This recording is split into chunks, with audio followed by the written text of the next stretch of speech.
An Emerging Integrationism. In the summer of 1941, 23-year-old Roger Samuel Starr made news.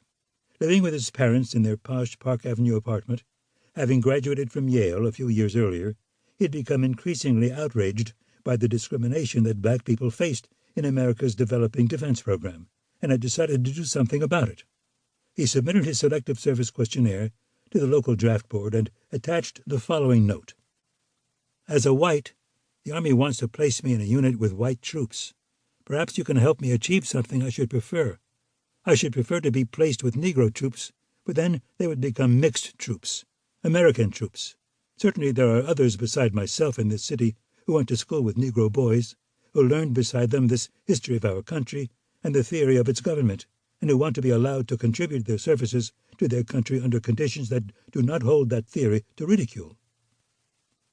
Having worked in publicity, Starr knew to also send his note to the editors of PM, the left-wing afternoon tabloid, from which he had learned most about discrimination and segregation in America's armed forces.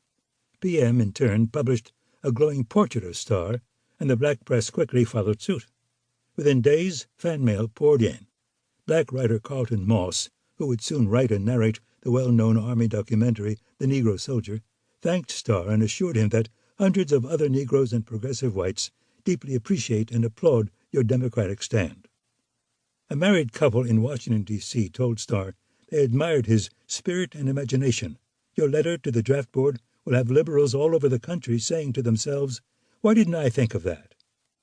And one young white woman from Brooklyn reported that all the boys with whom her brother served at Camp Upton on Long Island read or have heard of your statement and were pleased to hear such views expressed.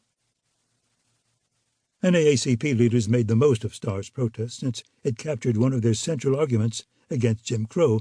Contrary to segregationists' claims, many whites opposed it. In fact, they had met with Starr 6 weeks or so before he drafted his letter, perhaps suggesting the idea in the first place. In late May, Starr had written Walter White, the NAACP's executive secretary, volunteering his services.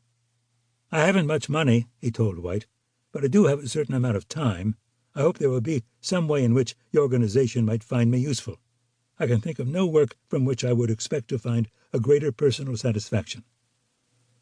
After his letter appeared in the news, White shared Starr's story with the War Department and with Eleanor Roosevelt, insisting that there are a good many others who share Mr. Starr's opinion. In the end, neither the Commander-in-Chief nor the War Department allowed Starr to join Negro troops, or mixed troops, or American troops.